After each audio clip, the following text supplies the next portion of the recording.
Have you been feeling unhappy in your job and looking for a path to replace your income and have more freedom? There is a lucrative path that is creating thousands of solopreneurs. Our guest today is here to talk to us about this path and how he has helped many move away from their unhappy jobs. Welcome, Josh. Hey, thanks so much for having me on. Thanks for joining us. We're super excited about it. Art and I both being course builders and looking into memberships into the future. We're sure we'll have a lot of questions that dive into our own curiosities, but curious for you, how did you become an expert in online courses and memberships? Well, my journey here was a little bit unique in that when I got going with this, I'd been in the corporate world. I had owned a couple of little part-time side hustle businesses and things, but I also was a teacher for a decade. Like, I taught technology education. I had multiple certifications and got like, if you've opened a newspaper in the past couple of years, you notice that teaching is not that fun of a job for most people at this point. And I got burned out and realized I did not want to go back to a regular 9 to 5. With the only couple of weeks off a year and all of those things. So I decided to finally embrace what I knew I should do, which is be an entrepreneur. And like anybody else, they start going through the things of going like, okay, I want to be an entrepreneur. Now, what do I want to do with that? And by a lot of trial and error, I started realizing, and this was back in 2018, that this online course world was just blowing up. And I was like, maybe that is the place to go. And I started realizing that, everybody, whether they're giant entrepreneurs or they're, even just solo operators, they started realizing that they were some of the best people in the world had the biggest trouble getting that information out, how to get it out to those people. And that's when I knew I could come in and help them because, it's culminating all those ideas is an art, and marketers aren't great at that. They're great at selling stuff, but not necessarily the product. And that's when I saw my niche of going, well, I know how to make products. That's easy. So I did for a decade, and I did 8 hours a day, 5 days a week for 183 days a year. And it was even easier because mine weren't angry high school students who didn't want to be there. These people paid to be there. So that made it easier. So that's how I got going in it. And then because of my experience, I started getting picked up by pretty heavy hitting names in the game. And, we scaled up what we're doing rather rapidly, and now are recognized through quite a few marketing communities and things like that. Is also my nickname in there is the course guy, which says what I do. Right. Love that. That does make it easy. Well, that market in general is expected to be worth around $325 billion by 2025. Do you think that that's going to be made up of a lot of small players, or do you think it's going to be big guys? Almost like when you think about business out there, you have Main Street and you have Wall Street. Like, what do you think that makeup is going to be? I think we're going to continue to see, some of the bigger players capitalize even more. And then, of course, the thing is, though, is that there's tons of people, little players that have extremely lean but massive businesses. They have, they're doing well over $1 million a year with extremely good margins.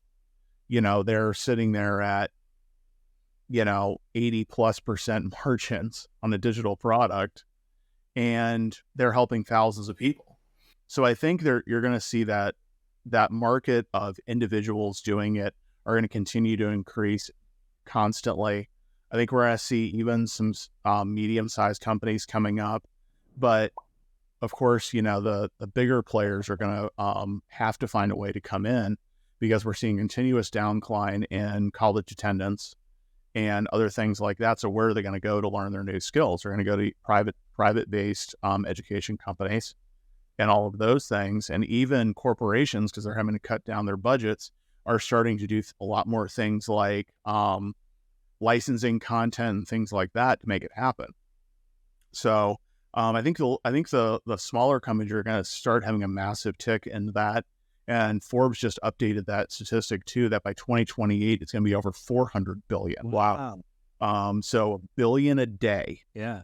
So, I mean, you do the math. If you have 0.0001% of that market share, you're into multiple millions a year, you know. Josh, would you say that if somebody today said, you know what, I'm done with what I was doing, I have some knowledge or expertise that I want to share, I made a decision today to create a course, is it becoming harder or easier for that person?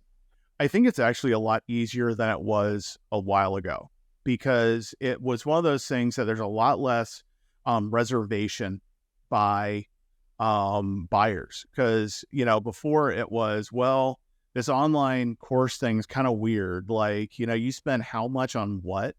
I remember, like, when I was still in the classroom and I was trying to learn something, and I saw these people selling these courses. This was back in 2018, where everything was high ticket. Like, that was a go-to thing. Every course was $1,000 or more. And I saw a guy with a program, and I was like, this is right up what I'm looking at doing. I kind of want to grab it. And I was a teacher, so I was not making a lot of money in that avenue. And I was looking at it was $1,000. And I was just like, and literally I was like, oh, and finally pulled the trigger on it. People thought I was nuts. They're like, you spent $1,000 on what? Some person on the internet? And it's, you know, and then I was just like, now that I'm in the game, it's just like, you know, those people, you can go direct to the person with the answers. It's a speed pass. You're cutting the fluff. This is coming from a guy with, you know, a bachelor's, a master's, and 3/4 of a PhD. Like, I've been on the other side of education. Like, you can, like, with online courses and memberships, like, you can niche heavily down and go, I need this specific skill. You find somebody with credentials, you pay them, and you get just exactly what you need.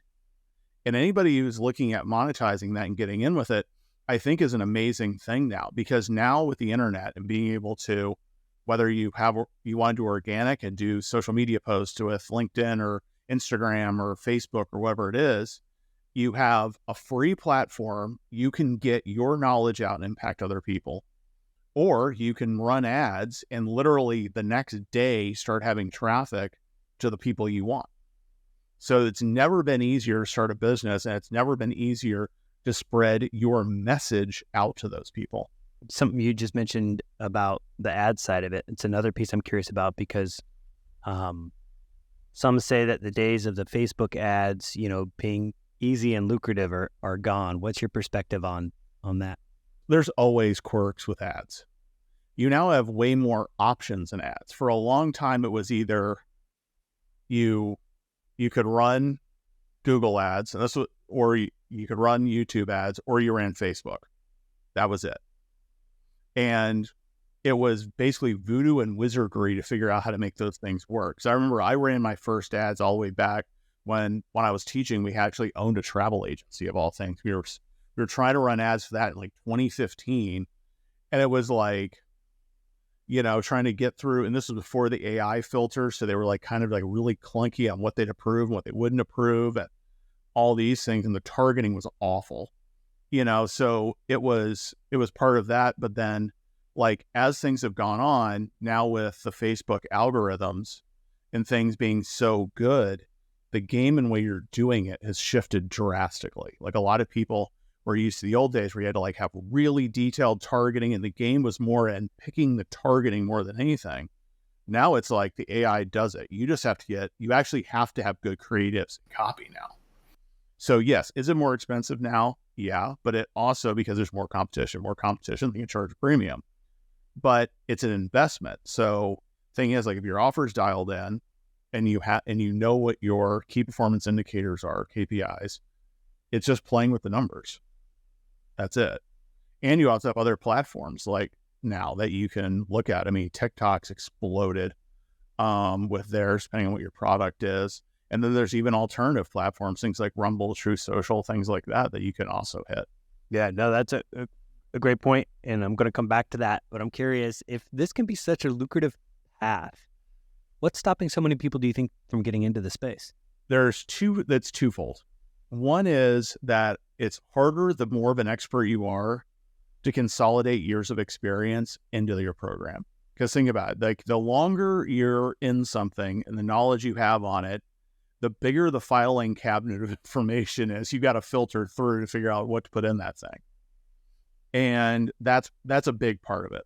And then the other part about it is that it does require multiple different pieces to get going. And that's the thing, is like, you just can't build a course and go, okay, I made the thing. Where is everybody? You do have to understand the marketing side of it. And you do have to understand, the fulfillment side of it, because you really have, the traffic, you have the marketing, and then you have the fulfillment. So it's like getting all those pieces together. Inevitably, somebody really likes one part or really likes the other part of it. And the people that are trying to get that launched need to realize that simple wins. And when you're doing this, okay, you can start with something simple in your program and then think about what's the path of least resistance to get you traffic to that offer. Like that's what I tell people to do. A lot of times they overcomplicate it. When we work with people, we see it all the time. They come in and they're like, well, I'm doing Facebook, I'm doing Instagram, I'm doing LinkedIn, I'm doing YouTube, I'm doing a blog, and all, like, but where are your people? Where are they? And what happens is we go, okay, what's the path of least resistance? Where are the majority of your people to start hanging out? What's the age range? What's the offer coming in at? Like, where would they likely be? That's your path. And you're going to focus that with organic and ads and then what's the big thing? What's the big problem they need to solve? And then that's you lead with your marketing. And then it's testing. It's a big science experiment. That's what marketing is. It's a big science experiment. No, I think that's a good way to put it too, because I think a lot of people assume and they look at it like somebody knows exactly what it is, but no, it's like, test it. What's the data say? Test it with this slight tweak and continue to refine it. What's the average kind of time period to kind of see if there is a fit for your course? Is it a month of ads? Is it a week of ads? Like, how long does it take to know that you got something or you don't? When we look at things, we like to do research beforehand and see if there's a like product selling. We tell people, don't build anything. Don't be the innovator. You can have an innovative way of doing it, and you can have an innovative product in your own version of it, but don't try to build something if nobody else is selling it.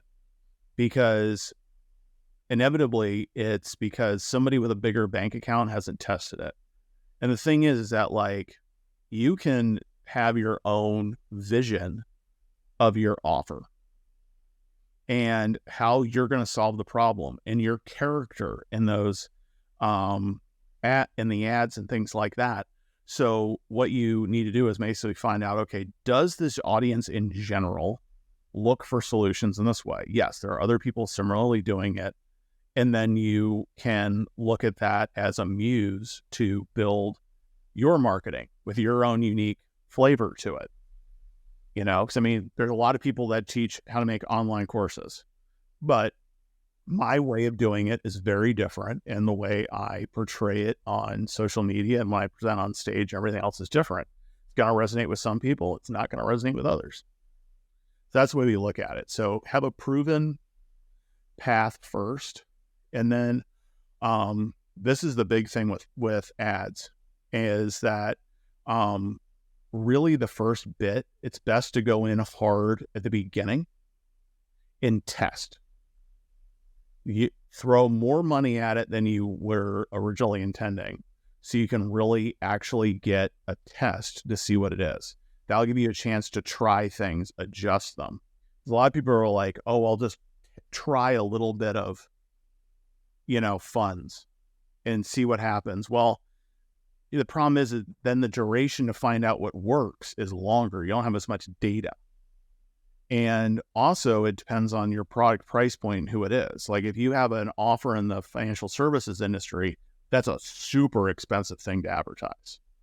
Financials, investors, stuff like that. But if you're teaching a crocheting class or program, that's going to be a very different animal as well.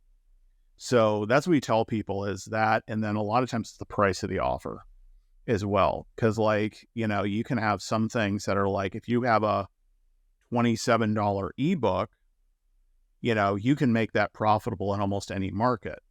But then you have to look at like, okay, are you doing that? Or do you have something you have to sell from a phone call because it's high ticket?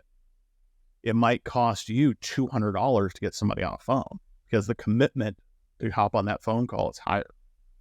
And if you're only spending $20 a day, you might book a call once every 10 days just by math. So you have to test hard in the beginning to see what the price points are. Do you have a preference of how you coach people into product type, the higher ticket versus the lower ticket? It's based upon audience and what the perceived cost of that pain is. So and also what the audience is.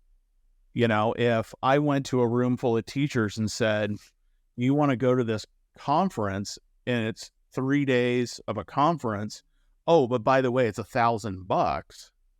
They're going to go, oh, heck no. I mean, that's a quarter of their paycheck or more. But to a bunch of entrepreneurs, they're like, oh, easy. I'm in all day. Like, they don't even blink. Sure, fine. That, they sign up for new software. It's a couple $100. No problemo. Let's go. But then different audiences are going to have different thresholds for that and what they will invest in. So that's one of the big things is like price points dependent a lot on an audience and how much perceived pain it's causing them. And that's where it can come in. And then ultimately the scope of what you're going to be covering. Do you think today it's better to have, and again, the answer to this might be similar to what you just said, but is somebody better off having a lower cost product that then converts people into a coaching or membership program, or are they better off with literally the package that just happens to be all of that in one? We're seeing a lot in the marketing world right now. People are leaning a lot more into having a low ticket thing because then it's a try it before you buy it situation. And it also helps with your marketing to actually go back to like Armin's comment of like, how much does it cost? Well, when you're looking at courses and things like that, and you're going to run ads, is one of the best ways to do it is actually what's called when your ad is going to call a self-liquidating offer, or as we like to abbreviate it, SLO, is basically the idea is you can have something inexpensive on the front that at least gets somebody onto your list and they've opened their wallet at least once to buy something that'll offset the ad cost. And now you've acquired that person. They're in your email list now. You can retarget them with ads for other things. And now it's a free lead in your system. And that's what we're seeing a lot of is a low ticket things that are like a little bit of a try before you buy. And it comes from over the past couple of years, or particularly when stuff was higher price. Now you didn't see a lot of lower ticket stuff a couple of years ago. Now you're seeing way more of it. Is people got burned or they haven't done this online course thing yet and they want to try it.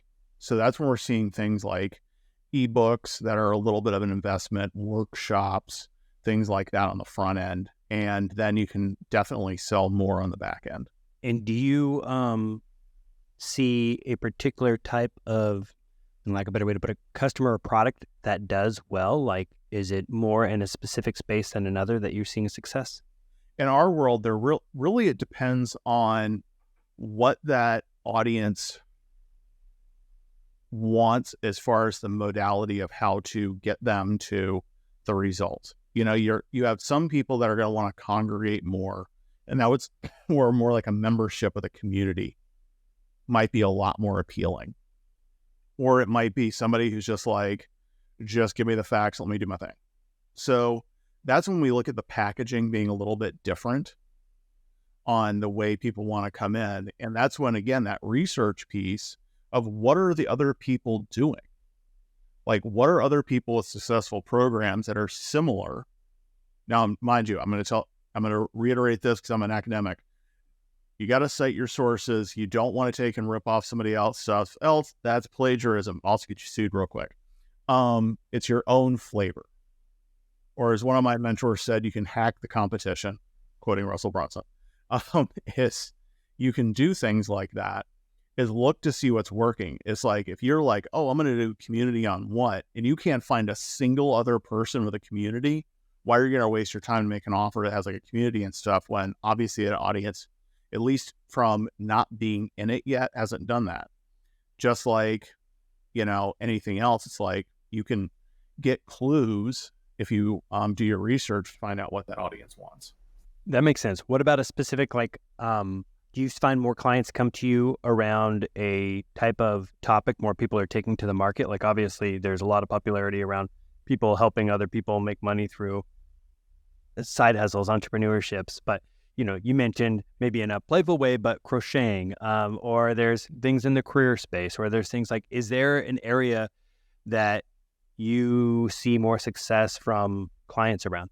We're seeing a lot more really niche things because you can find them easier. That's the thing with Google targeting or YouTube targeting or even the Facebook algorithm being so good at finding people. Because by the way, the algorithm is so good, tons of our people are just literally running ads to niche offers, but targeting is the United States. That's it.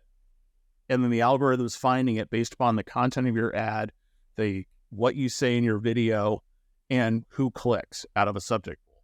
So it's really good at finding those weird little, I say weird in a good way. I say I'm weird too. So yeah, those kind of unique pieces out there. Cause I've had clients in all sorts of things that are broader topics, but just have a niche focus, I have a client right now that she focuses on, menopausal and menopausal women who want to start moving more, drop a few pounds, and she does it with the focus of being plant-based. That's niche. And she has a great following. And I had another client who was a biblically focused pastor who had a program on helping men be able to step back into their masculinity with a biblical focus. And it had the requirement they had to be married with kids. Wow, that is niche. Super niche, and we have some friends in the inner circle. They have a make money offer, but theirs is specifically on how to find things on places like OfferUp, Facebook, free, flea market, stuff like that. They have a great program. It's called Flea Market Flipper, and how to then flip that on eBay. Just telling my kids about that the other day. I'm like, get into that. Yeah, they have a great program. It's called Flea Market Flipper. You should look them up. The Stevensons, they're amazing. And we're seeing broad topics with more of a focused niche. And that's where a lot of it is. And even the make money stuff, people are just doing super broad things, aren't nearly as successful as going I'm going to show you with this mechanism. I'm going to show you how to do that with print on demand t-shirts. Or I'm going to show you how to do that with, meme coin crypto. They're very specific because the thing is that people intrinsically are going, that interests me. And it was already close to the top of my head or really on the top of my head.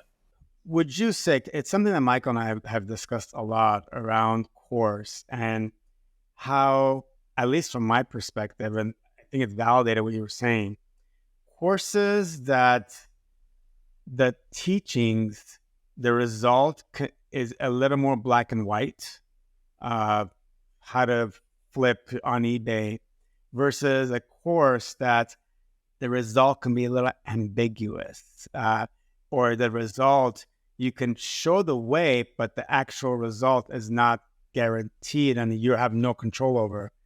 Would you say that the first one are the ones that are actually easier ones to sell?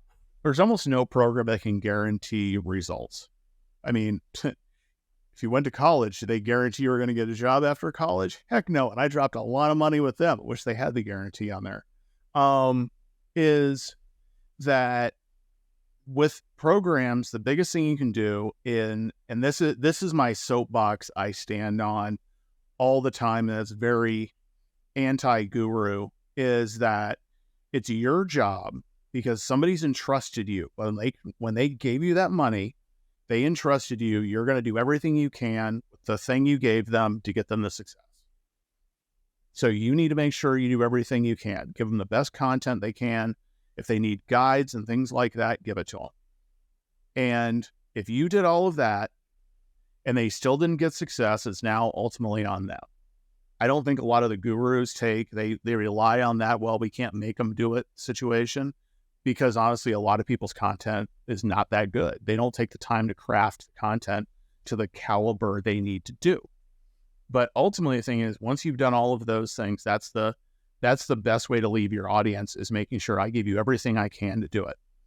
And to touch on the topic of like, some things don't have physical finish lines that you can go for, like, make money offer. I'll show you how to make your first 10K per month. It's very finite. Is what I like to do is, this is actually, and everybody hang with me, it's going to sound a little deep for a second, but I'll explain it, is one of the very odd classes I had to take was what was called quantitative and qualitative statistics. Basically, it's putting numbers on things that don't have numbers.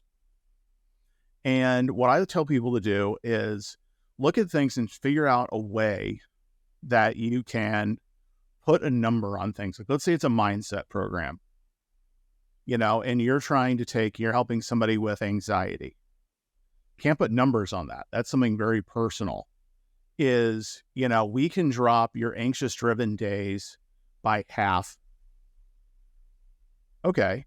I'm not going to tell you they're going to go away, but I'm going to show you can have half as many anxious days. That's our finish line first. And now we can stick a number on it. Now we can do that, or we can say, different things like that. Just figuring out like, okay, like what's a way we can bring that non-tangible and make it tangible for them so they can see the difference. That makes sense. Ads you had mentioned before, I was just curious, do you usually have people stay focused on a specific platform, or do you have them test across multiple ad platforms? A lot is based upon their budget. And that's really the big thing is, how much of a budget do they have, what the topic is. And that's a big driver, because, for example, Facebook has a specific type of, of course they have billions of people that are on it, but they typically have more on other platforms than other things. So for example, Facebook's a little bit more of an older audience traditionally right now. They're generally elder millennials through older, that's the, and yeah, are there younger people on it? Yes, but you can lean a little heavier into there. You have a little bit more of a different crowd that's on Instagram. Yes, they're both owned by Meta, but you can push the ads one way or the other with them. And just like if you're doing a heavy B2B offer, that's a higher ticket plan, you might want to run LinkedIn ads, because that your audience and decision makers are there. So you pick the platform dependent upon where you're going to have the highest likelihood of success. Because you can even, depending on the offer, run Pinterest ads. Like if you're doing like that crochet offer, we were just mentioning, that might be a better one to run on Pinterest, So that's a lot of it. And then, you can run multiples at the same time. So sometimes, you can overlay a primary one with a secondary one, and that's when it starts getting into the real nitty gritty of, targeting with Google and things like that. And that's when the advertising also shifts too, depending on what platform you're on. Like if you're on Facebook or Instagram, people aren't searching generally for solutions there. So you have to use a lot more pattern interrupt marketing. Like you have to remind them, because they're not in that frame at that moment that they have a problem. You have to snap them out of it, make them stop long enough to pay attention to it and go, oh yeah, I was thinking about that the other day. Opposed to like you're doing a Google search ad for how do I crochet better? You can drop that ad right at the top because it's keyword specific. That and probably YouTube, would that be a similar kind of approach? It could be YouTube, it could be Google search. And then if somebody is focusing, is there a range of spend you think people should look at when they're first starting off? As much as you can. It's always that balance. Like I tell people that when you're first testing ads, it's a little bit like going to Vegas. You can follow the best protocols and stuff like that, but you're still going to test them. So you got to roll the dice. Occasionally it'll come up snake eyes. Some of the times you make money. Sometimes you might lose just a little bit. Like, And then ultimately the goal is that if you follow the path and you keep testing, you can ultimately then, that's when you start making the money on it. And generally for most people that are newer in ads, it'll take 30 days or so to really start figuring it out. So you have to get enough data points and things like that. It's like most of the time, like Google lets you be a little more wide open, but if you're like running meta ads and you have a new account, they're going to cap you at about $70 a day anyways. And again, it's a numbers game. It's like what you do is you start finding out how, as I tell people all the time, it's literally a numbers game. Do you start testing like, okay, like what's my click-through rate on this? Which ad creative had the best click-through rate? Then once you know the type of creatives that work, shift the headlines, see which headline starts performing better, and then, okay, you got ads people are clicking to, but they're going to your sales page, but they're not buying. Okay, well, the ads are working, but your sales page, your sales funnel's not working.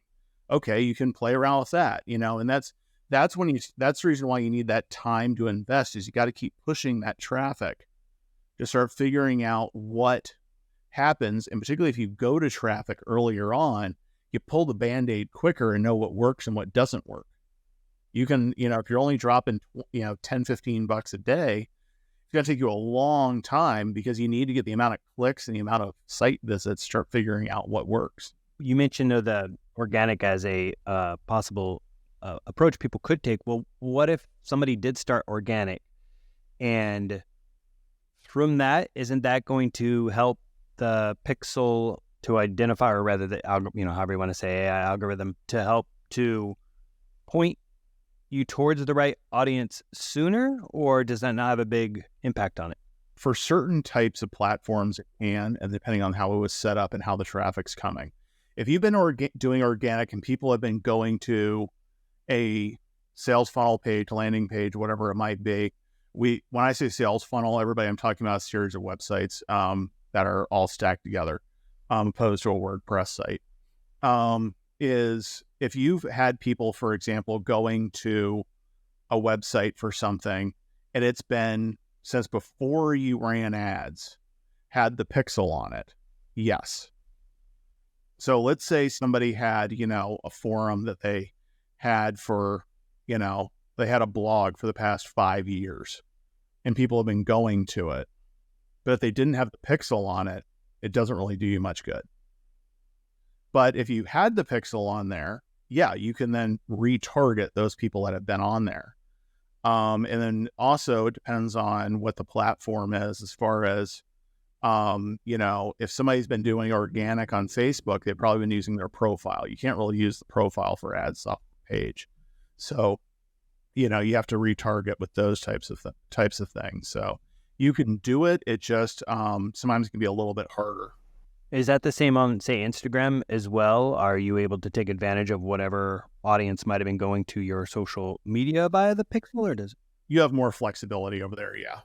Okay. But you seem to prefer to let any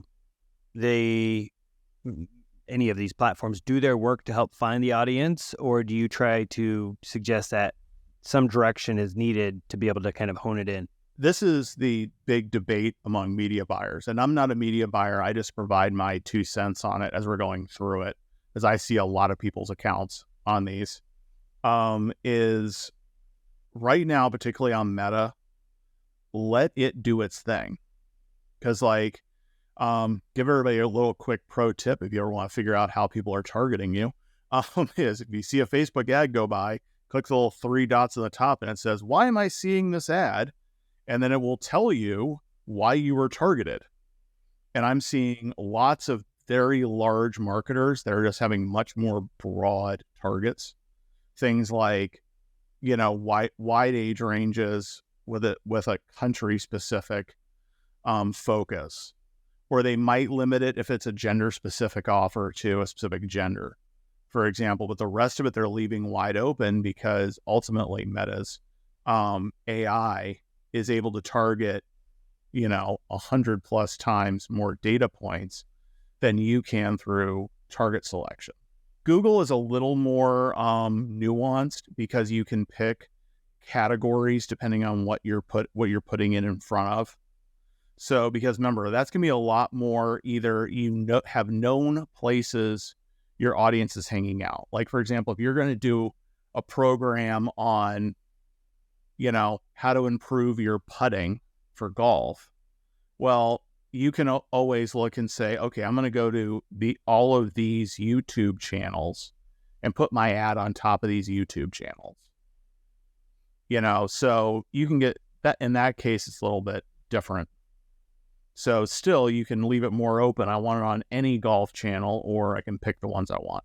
Makes sense. I'm curious to understand a little bit more of what it actually does look like when somebody engages you for your services. And again, recognize you might have a few different type of offers, but could you walk us through high level what you do to support these different course and membership creators, and then what it looks like once somebody's working with you kind of through the end and the normal timeline of actually getting a product out there?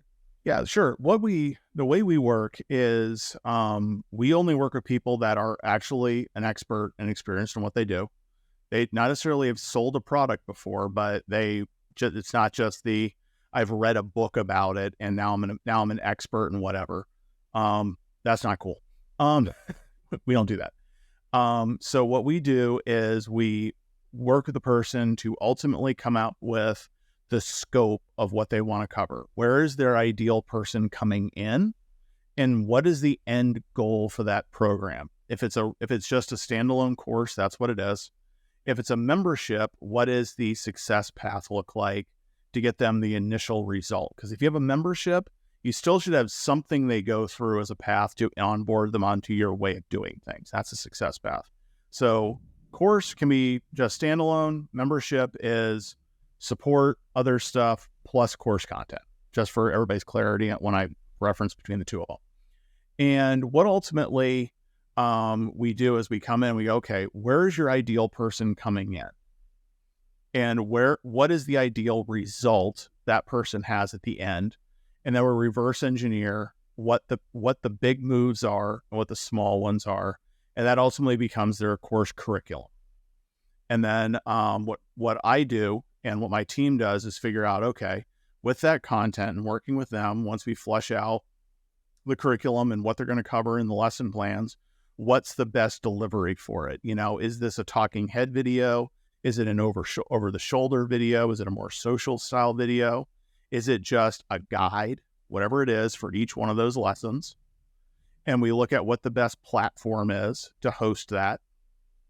And we pull the whole thing together, because our signature offer is basically we help you plan it. We guide you on the filming and production techniques, on how to film it from your own home. We have a signature solution for the gear. It's what I call my look like $1 million for $100 setup. And that's our filming rig. We have them do if they don't have it, because we do have some people that come in that are new to the game but are wanting to invest. But we also deal with 7-figure plus people that have studios and everything else. So we look at what it is and we guide them through the productions, and then we build everything out into the member area for them. We have preferences on those member areas that we use pretty significantly. Like, for example, if it's, for most of the time we lead in generally with ClickFunnels 2.0 because we have a working relationship with them. I've worked with Todd Dickerson, Russell Brunson on those, and we work with their dev team. So like we really have a pulse on those platforms. So we work a lot in those. Or, depending on certain things, we do have to look at alternative options because they're niche specific. And then we go to the profit part, because we say that ours it's 3 Ps. It's planning, production, profit. That's the big progression we do. And then we go to the profit phase. That's when we start bringing in the ads and things like that. So we guide everybody through the whole process, and then ultimately bringing it to traffic. Nice. So, and I like the 3 Ps, how you broke that down. When you are working with individuals, do you find that any of them come to you and they're already like, well, we have a course, they just haven't done anything on the marketing side? Or is it generally you saying, doesn't matter, we're working from the beginning because you need to go through the steps that we go through because they're proven? We audit everything first. That's part of the arrangement with us.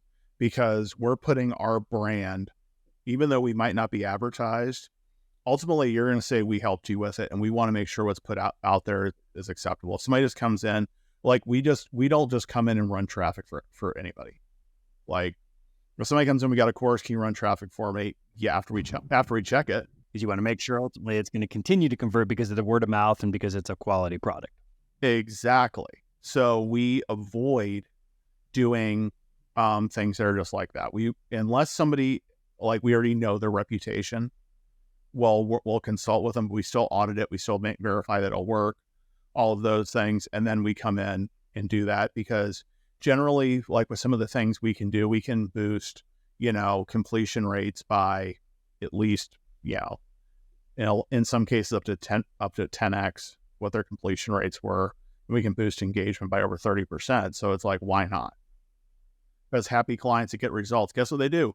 They buy more of your stuff. It's a real easy thing. You don't have to keep paying Zuckerberg and Google, because they're already there. They love it. They buy more stuff and they send people to you. It's like marketers miss that all the time. It's like quality product, quality results. So if you put as much time in the product as you did in marketing the thing, guess what they do? They buy more of your stuff. Right. Go figure. And then you don't have to pay anybody. What's your perspective on when it comes to, I think it would still fall into your production category, but ultimately what would be like the post-production editing side of things, and how fancy, it's one thing and it looks good, but what do you think should be included as far as, should there be a lot of B-roll? Should there be more slick editing? Should it be really basic, good old PowerPoint presentation? What's your POV on that? Not a fan of voiceover and slide deck by death. Not a fan of death by PowerPoint. And what I like to do is, our signature way we like to do things is we like to have 3 types of content inside courses. We like to have talking head content. We like to have also over the shoulder. Those are things like screen shares, demonstrations, stuff like that. And then we like to have social type content, where it could be like inside your course. Like, you could put, like if you guys were putting out a course on something and this podcast would fit, put that in there as like, hey, this is a great podcast that covers whatever. And because that varies the type of content, because some people are going to be drawn to more different types of things, because that's a big thing that like the online course world hasn't embraced as much as professional education, is that people learn different ways and are attracted to different types of content. Because you have auditory learners, visual learners, and kinesthetic learners. So by varying your content, even though the person might not like it as much, they'll still go through it because you have the other types. And to touch on the quality, is that a lot of times it's based on your audience, that what their expectation is for it. For example, if you're building a program that's B2B and you're going to sell it to businesses, they want to have it look like, it was done by at least somewhat of a production house. So they're used to having these training companies, come in and have that level of production, which if any of you ever sat through corporate trainings, the content is awful, but they spend a lot of time on the production. It's like, I'd rather have awful video and at least have somebody engaging on the screen. But the other side of it is that, you can get amazing quality in your home studio so simply now. There is no excuse not to have good content. For example, like part of our look like $1 million for $100 setup we do. In fact, I'll tell you guys what it is. It's fun. Is most people don't realize you can take your 4K webcam out for your phone. An iPhone will actually now tether and be a 4K webcam. You can take a $15 phone clip and stick it up there, and now you got a 4K webcam. Okay, now you have no excuse for bad video quality. I'm on this podcast. You guys agree that my video here looks pretty cool, right? This is a $30 light from Amazon. It's called a softbox. It's a mini softbox that's on a clip mount. So you now I'm using a mirrorless camera because, well, I used to be a video guy, so I have it here. And that's why I got the cool blurred out background. Again, it's like simple. And so you can have a really cool lighting setup. And this microphone I'm talking to you guys on right now is probably a 15-year-old USB mic that I've had forever. And, you can go on Amazon. It cost me a bloody fortune when I bought it because it was 15 years ago. But you can go on Amazon for 30, 40, 50 bucks, get a mic for your computer and have amazing quality now. So there really is no excuse for low quality on the video. And I would say, even if you're leaning into it, also really make sure your audio is tight. And, you have those things and you're ahead of 90% of the people because they phone it in. And then what we do is that's part of the reason with the phone is you can record some of the content straight to your phone. If it's talking head stuff, you can literally use the cinema camera on it. You got the nice, cool, blurred background. Right. That's what I was going to say. Yeah. You get that now, that benefit. Yeah. Yeah, exactly. So, okay, you won with that. And then, you can use that same webcam.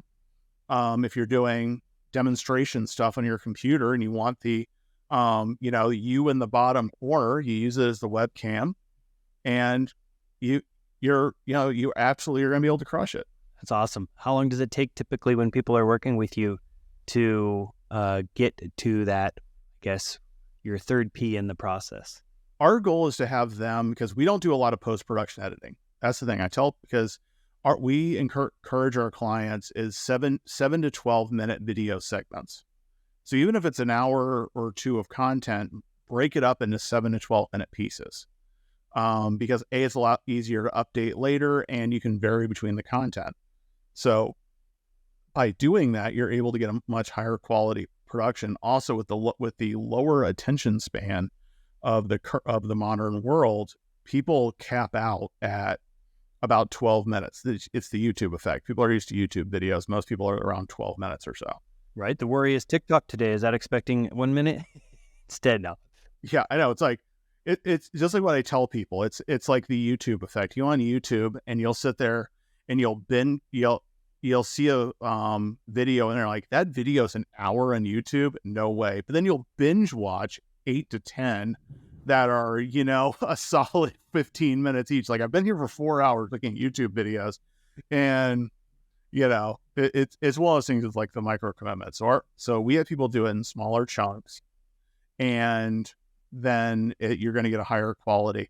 Because also, just to say something, this is educational psychology on it, is after 20 minutes of learning new information, every 10 minutes after that, you're losing a significant amount of actual memory retention and ability to engage. So literally, if you look at memory retention at 20 minutes, it falls off like a cliff. You're remembering about 80% of it, what the person says at 20 minutes. By 30 minutes, they're only remembering about 15%. Like, boom, that heavy. Yeah, no, that's nuts. I also know, I've always been a big fan of the work that, shows how if you don't put something into action fairly immediate after you learn it, you also lose so much of whatever it was that you had gone through the education of. Oh yeah, that's huge. Interrupted there too, but so if somebody works with you guys and they start with you, say day one, is there a typical timeline of when you're like, okay, we can expect that you'd have a product ready to go that we'd start marketing in a certain number of months? Normally our goal is once they come in, depending on the length, our push is to get them fully recorded within 30 days. Yeah, I know people could get stuck there. That's why I'm curious, like perfecting and all and overthinking. Yeah. What we do is when we come in, we set very clear expectations on times. All the way we operate is under time bound. So if you exceed that time, the agreement and the contract, you got to pay extra. So that adds a little incentive that I'm going to get in there and get that sucker done. This isn't an open-ended whenever you feel like it to finish. Like, if you want the thing done, we got to go. Because it's time bound. Because we actually developed our program actually using for all the business people out there, be smart, specific, measurable, attainable, realistic, and timely. It's a smart contract. So it's like, it's like, hey, here's a specific result. Here's the measurable pieces. It is attainable for most people in that amount of time. It's relevant on getting it done, and we're going to be timely to get everything launched. So the first 30 days is dedicated a lot more to production and planning, getting all the pieces in order, making sure the sales funnels are ready to go and things like that. And then the next 30 days is on testing ads. And then the thing people have to think about is it's not just about, I think, and I'm saying this because I've been there too, it's like you worry about the money you spend up front because it feels high, but there's all the money you're losing by not getting this thing to market sooner and actually turning it into a lucrative product. Because that's the thing is people say ad spend. I like to say ad investment.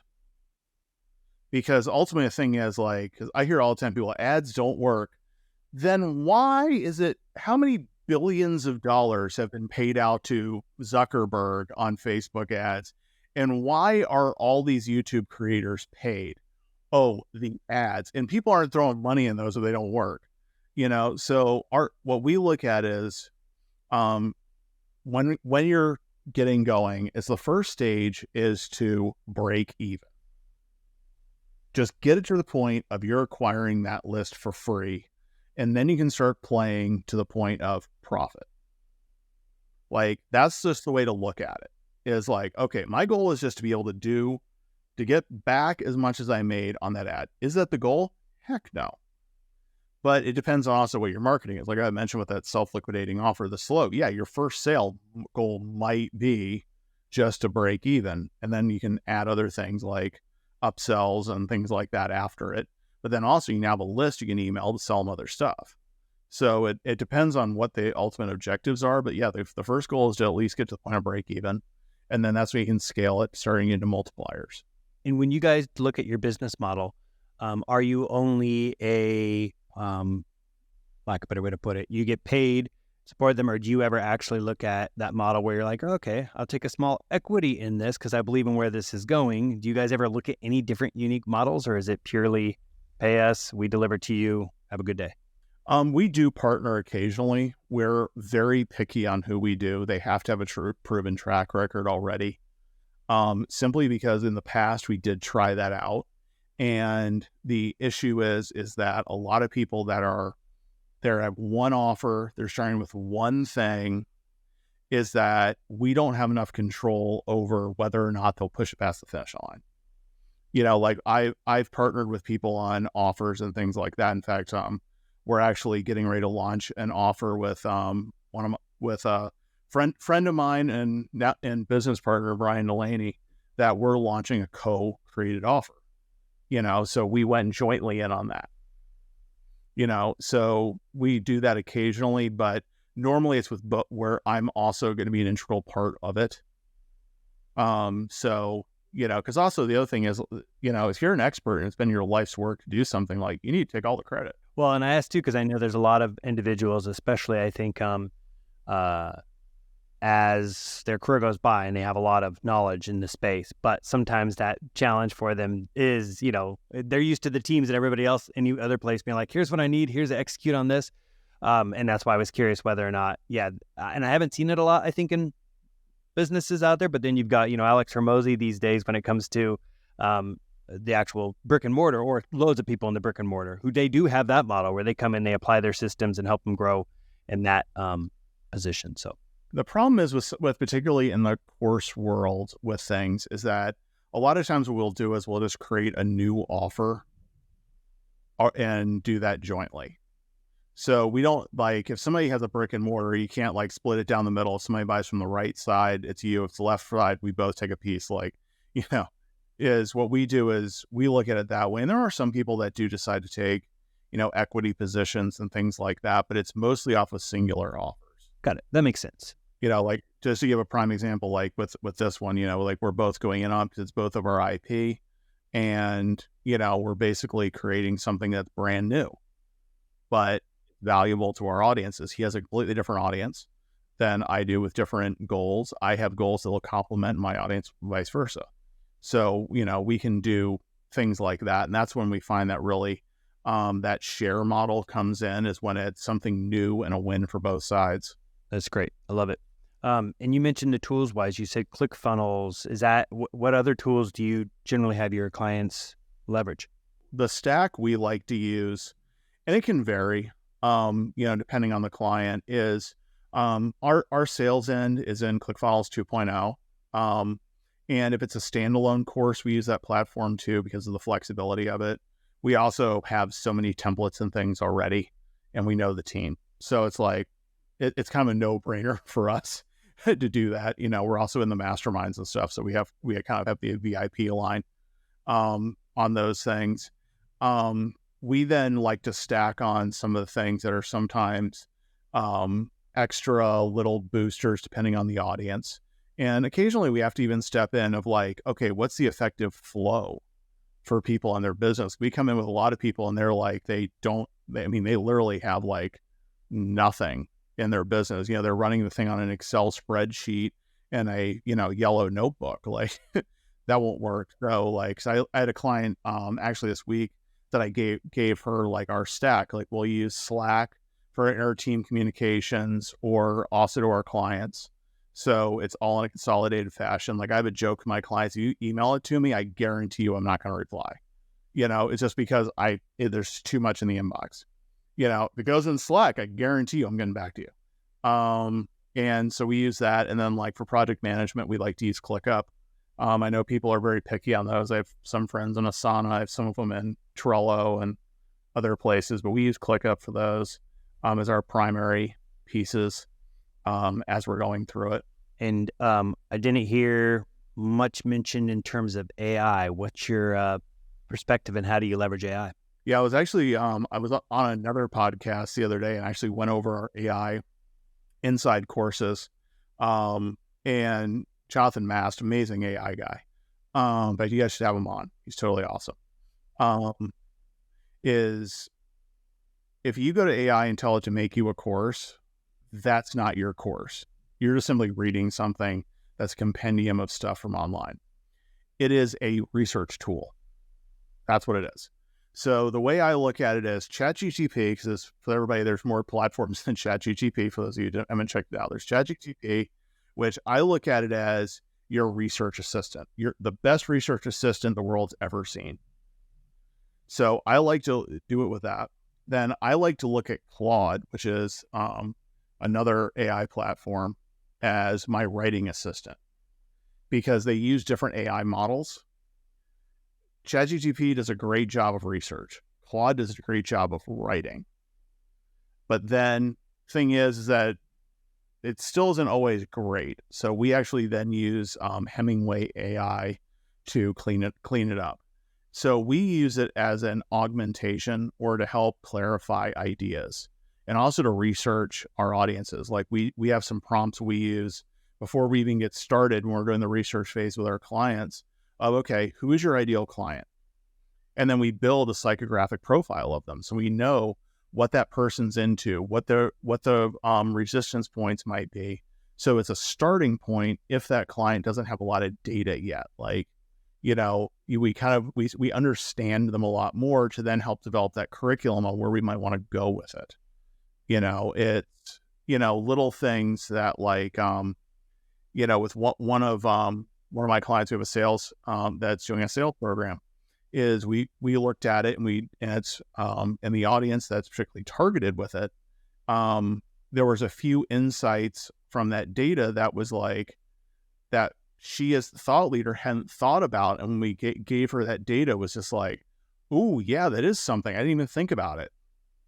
And that's what it's for, is to validate or bring up new ideas. That makes sense. When it comes to those profiles and creating those, is there like a generalized existing prompt that you leveraged? Have you guys designed something specific to your own customer base?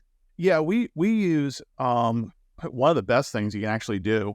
And this was a trick I actually picked up from Johnson, is ask it to make a prompt for what you want. So I was, yeah, okay, yeah. Literally, you say to it like, I need a prompt to do this. Can you write me a prompt that'll accomplish this task? You take that, you copy and paste it into a new chat window, fill in the blanks that it gave you, and then it's gonna tell you better than what you can guess on what you want. Nice, love it. So then, as far as AI goes, though, I think we've seen it a lot when people are leveraging it on places like even LinkedIn for responses and that. Yeah, that balance is making sure that people are still making it their own. Go back to what you said, research other things. It's not you, and people know it right away when they see it.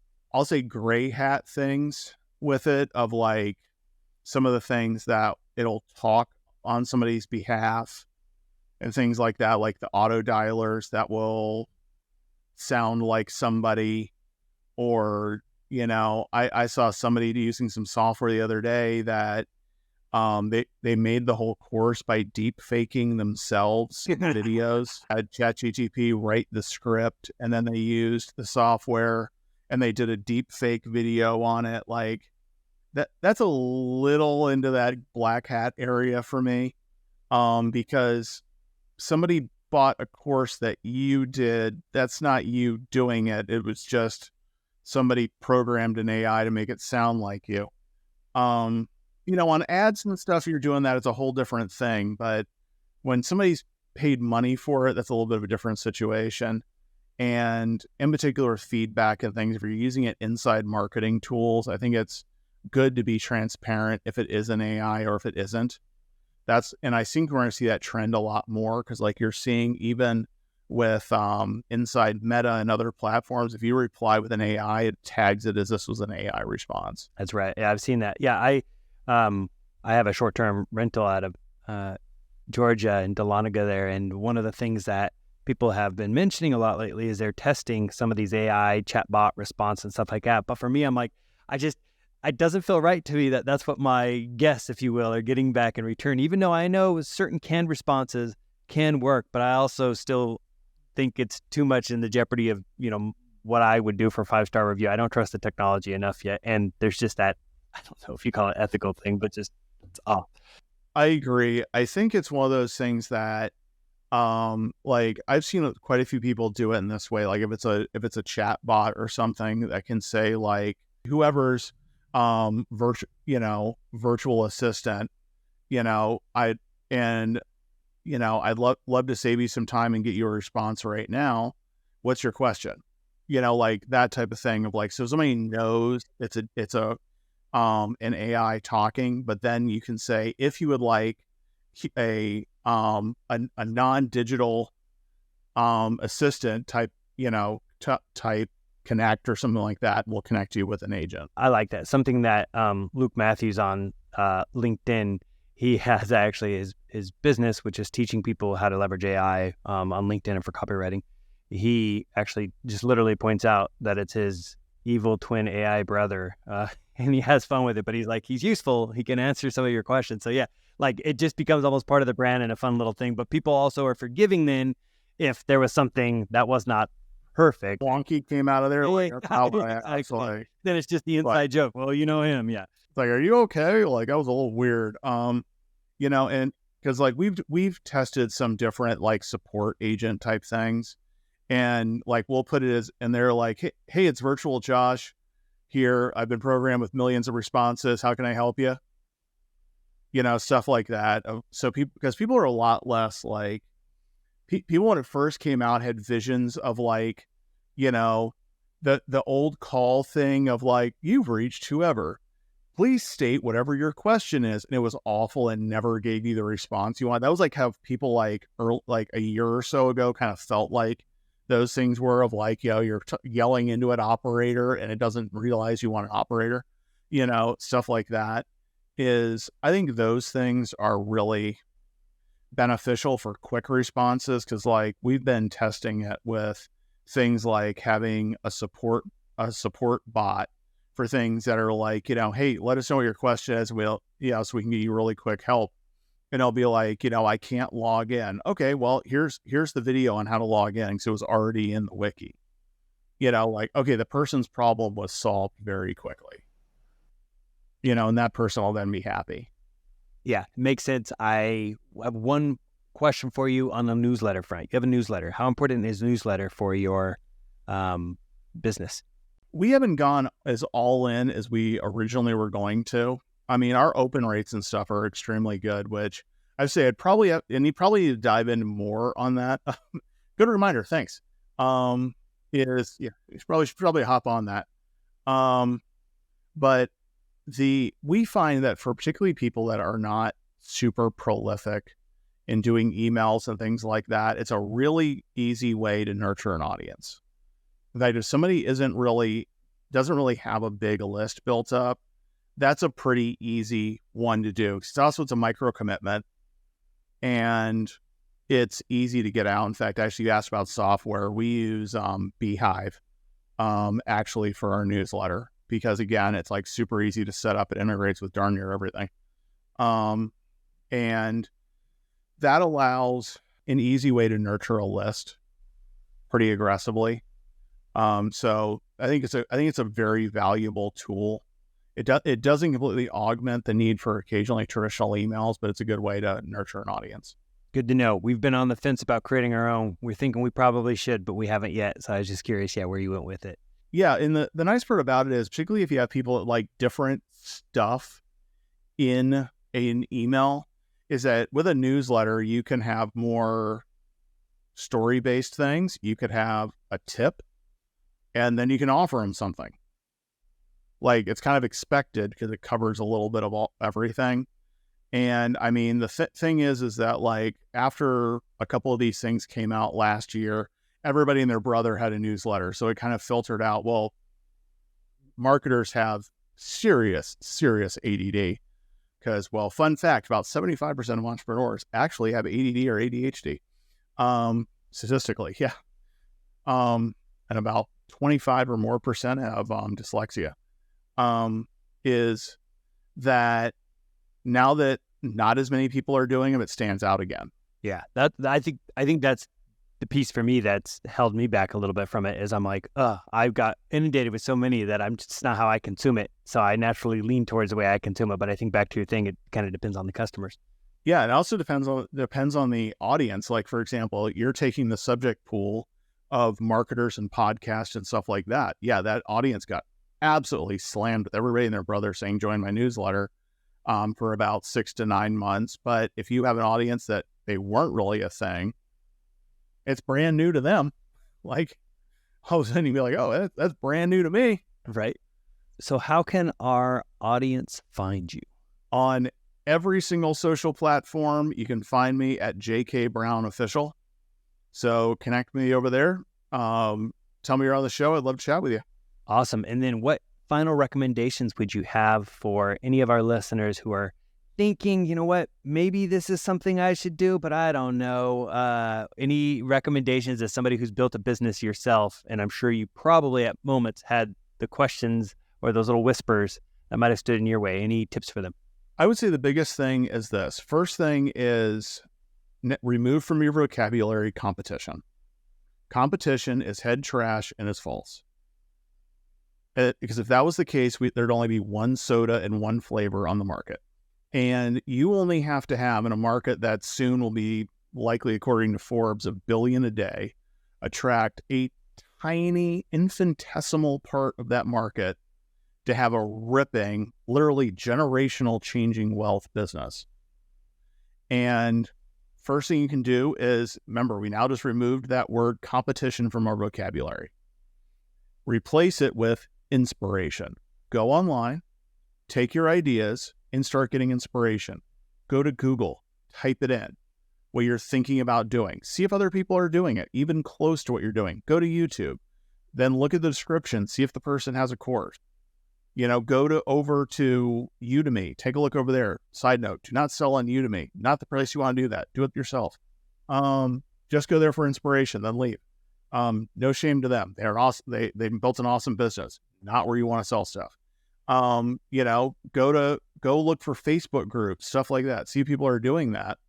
And then you might not right this second find them. Wait a couple of hours or even a couple of days and keep an eye on your social media feeds and start seeing if you get targeted by ads for those things.